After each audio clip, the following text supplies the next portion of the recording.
The weight of water. In a monastery nestled among tall mountains lived a young monk named Kenji. He was a dedicated apprentice, always attentive to the teachings of his master, the wise Kaito. However, there was something that constantly weighed on Kenji: his past mistakes.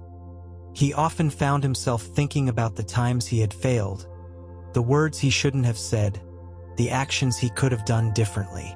These thoughts stole his peace, and though he tried to meditate, his mind always returned to those memories that clung to him like a heavy chain. One afternoon, while sweeping the monastery courtyard, Kaito observed Kenji from the shade of a cherry tree. The young monk seemed lost in thought, and his movements were slow, as if carrying an invisible weight. Kaito, well aware of the torment an unsettled mind could cause, decided to help him. "Kenji, come with me to the river," Kaito said in a calm but firm voice. Kenji set the broom aside and followed his master down a path winding through the trees. The cool breeze carried the sound of flowing water, a constant murmur that seemed to whisper secrets of peace and tranquility.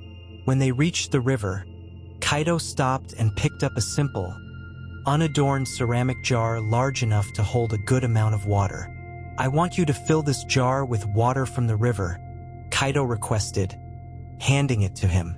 Kenji, intrigued but obedient, knelt by the river and began filling the jar. At first, the weight was insignificant. The jar felt light in his hands, and Kenji thought the task was simple. But Kaito stopped him. "Don't stop when the jar feels full. Keep adding water until you can't hold it anymore."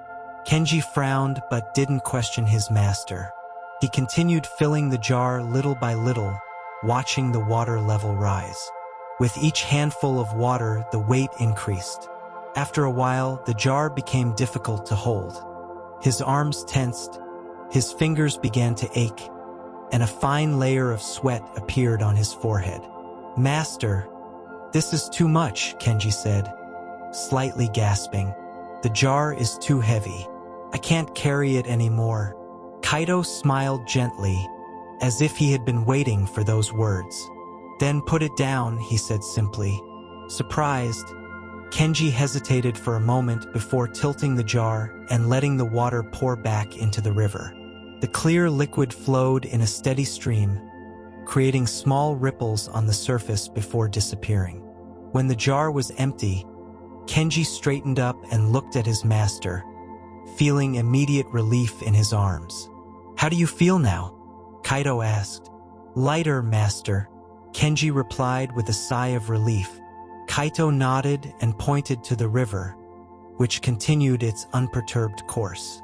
"Kenji, your thoughts are like that jar full of water. Every time you hold on to a past mistake, it's like adding another handful of water to the jar. At first, you barely notice it, but over time, the weight becomes unbearable. If you don't learn to let go, it will consume you. But when you choose to release those thoughts, like the water that returned to the river, you find relief." Kenji stared at the river in silence, absorbing his master's words. The ripples on the surface seemed to whisper the truth of the lesson. "But master," Kenji asked after a moment, "how can I learn to let go of those thoughts? Sometimes I feel like they're part of me, as if I can't separate myself from them." Kaito walked to the river's edge and picked up a smooth, rounded pebble. He held it in his hand before tossing it into the water, where it disappeared with a gentle splash. "Look at that pebble, Kenji. It was part of this river, just like all the stones on the riverbed. But when I threw it, it sank, and the river didn't stop. It kept flowing, without clinging to what it had lost. You can be like the river too. Thoughts and memories are like pebbles. You can choose to let them go, allowing them to sink and no longer weigh on your current." Kenji gazed at the river for a long time. He could feel the truth of his master's words in the ceaseless flow of water.